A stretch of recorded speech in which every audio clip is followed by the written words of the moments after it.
Hero হ'ব খোজা Pakistan হলগৈ zero. মহাশক্তিশালী ট্ৰাম্পক বুঢ়া আঙুলি দেখুৱালে ইৰাণে।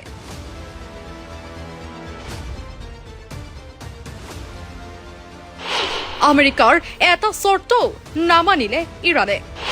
21 ঘণ্টীয়া আলোচনাৰ চৰম বিফলতা। 1.5 মাহ পাৰ হ'ল। ইজৰাইল আমেৰিকা ইৰাণৰ যুদ্ধ অস্থায়ীভাৱে হাম কাটিলেও এতিয়া হোৱা নাই কোনো শান্তি চুক্তি। অৰ্থাৎ মহাশক্তিশালী আমেৰিকাৰ ওচৰত নতশিৰ হোৱা নাই ইৰাণ। ইয়াৰ সলনি ইৰাণে প্ৰতিবাৰে বুঢ়া আঙুলিহে দেখাই নিজকে বিশ্বৰ শক্তিশালী ব্যক্তি বুলি ভবা আমেৰিকাৰ ৰাষ্ট্ৰপতি ডনাল্ড ট্ৰাম্পক। শেহতীয়াকৈ পাকিস্তানৰ মধ্যস্থতাকাৰীত আমেৰিকা ইৰাণৰ মাজত শান্তি আলোচনা শনিবাৰে অনুষ্ঠিত হয় যদিও ব্যৰ্থ হয় 21 ঘণ্টীয়া আলোচনা। এটা পক্ষইও চুক্তিত উপনীত হ'ব পৰা নোৱাৰিলে। দেওবাৰে এই বৈঠকৰ সন্দৰ্ভত আমেৰিকাৰ উপ ৰাষ্ট্ৰপতি জে.ডি. ভেন্সে কয় ইৰাণে তেওঁলোকৰ চৰ্ত মানি লোৱা নাই। অৰ্থাৎ ডনাল্ড ট্ৰাম্পৰ এটাও চৰ্ত মানি নললে ইৰাণে। We talked about all those issues, Jen, and we talked about a number of issues beyond that, and so certainly those things came up, but again, we just could not get to a situation where the Iranians were willing to accept our terms.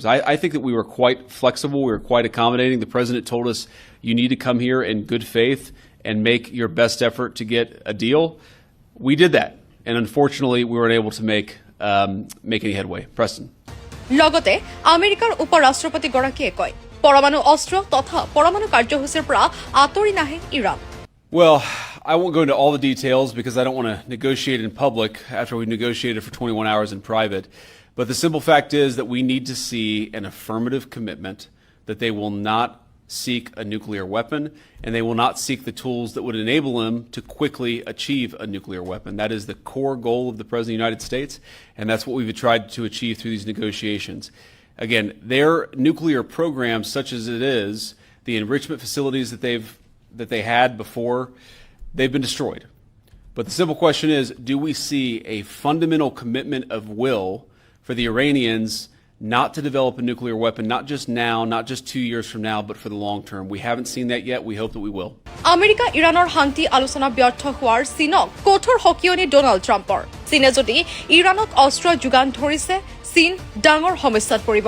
Well, if China does that, China's going to have big problems, okay?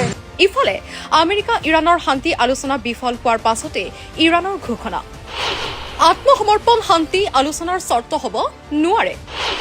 ইৰাণৰ মাটিত আত্মসমৰ্পণৰ কোনো ঠাই নাই।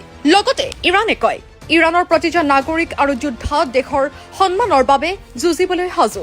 আমি কেৱল মৰ্যাদা আৰু পাৰস্পৰিক সন্মানৰ ভিত্তিতহে যিকোনো সন্ধি বা চুক্তিহে বিচাৰো।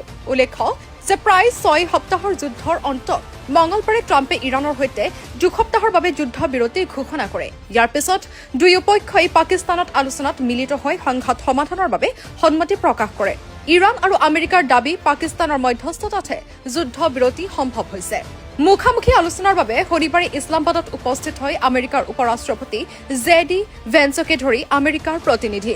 বিশেষ মাৰ্কিন ৰাষ্ট্ৰদূত ষ্টিভ উইটকফ আৰু ট্ৰাম্পৰ জোৱাই জেৰেড কুছনাৰো উপস্থিত আছিল। আনহাতে ইৰাণৰ প্ৰতিনিধি দলটোৰ নেতৃত্বত আছিল দেশখনৰ বৈদেশিক মন্ত্ৰী আব্বাছ আৰাঘাচি আৰু সংসদৰ অধ্যক্ষ মহম্মদ কালিবাফে। ইছলামাবাদত প্ৰায় 21 ঘণ্টা ধৰি চলিছিল এই আলোচনা, কিন্তু অৱশেষত কোনো সমাধান সূত্ৰ পোৱা নগ'ল, যাৰ বাবে এতিয়াও হৰমুজ প্ৰণালী খোলা সন্দৰ্ভতো কোনো সমাধানৰ সূত্ৰ নোলাল। যুদ্ধৰ সময়ত ইৰাণে হৰমুজ প্ৰণালী বন্ধ কৰি দিয়াৰ ফলতেই সমগ্ৰ বিশ্বতে বৃদ্ধি পাইছিল তেলৰ মূল্য। আমেৰিকাই ইয়াক তৎকালীনভাৱে পুনৰ মুকলি কৰিব বিচাৰিছে যদিও ইৰাণে কিছু চৰ্ত আৰোপ কৰিছে আমেৰিকাৰ ওচৰত, কিন্তু এই চৰ্ত মানি ল'বলৈ সাজু হোৱা নাই আমেৰিকা। ইফালে বৈঠক আৰম্ভ হোৱাৰ পূৰ্বে ট্ৰাম্পে ভাবুকি দিছিল আমেৰিকাই চুক্তি হওক বা নহওক হৰমুজ জলদ্বীপ মুকলি কৰি ৰাখিব। তেতিয়াৰ পৰাই এই প্ৰশ্ন উত্থাপন হৈছে যে আমেৰিকাৰ ৰাষ্ট্ৰপতিয়ে ইৰাণৰ ওপৰত আৰু বৃহৎ আক্ৰমণৰ পৰিকল্পনা কৰিছে নেকি। এতিয়া শান্তি আলোচনাৰ ব্যৰ্থ হোৱাৰ পাছতেই এই প্ৰশ্ন আকৌ এবাৰ উত্থাপন হৈছে। আনহাতে আমেৰিকাই পুনৰ ইৰাণৰ ওপৰত আক্ৰমণ কৰিলে শান্তি আলোচনাৰ নামত বুঢ়া আঙুলি দেখুওৱা ইৰাণে ডনাল্ড ট্ৰাম্পক কি প্ৰত্যুত্তৰ দিয়ে সেয়াও হ'ব লক্ষণীয়।